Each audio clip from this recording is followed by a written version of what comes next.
This problem is a capture race, black to play. Maybe it's clearer to think from white's perspective. If white plays here, then white has 6 liberties versus black's 3, maybe 4 on the corner. And white will win the capture race very easily. Also, if black plays anywhere else other than this, white will just play here and will guarantee the capture of these 2 black stones on the corner. So black's first move should be this, because once white occupies this intersection, white will win this race to capture. So black plays here. Now these 2 white stones only have 2 liberties left, so white must try to capture this 1 black stone.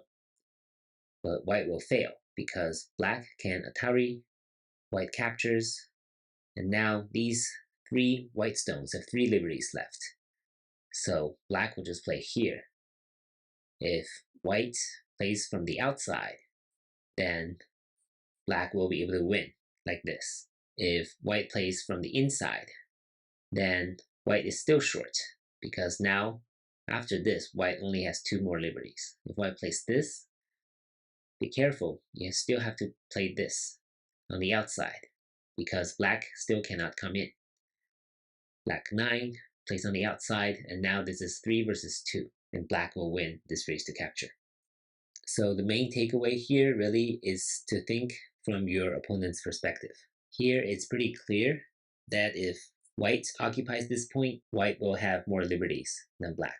So that is why this is the key move that black should occupy. And the rest of the sequence is just about occupying the liberties from outside. Thank you for watching.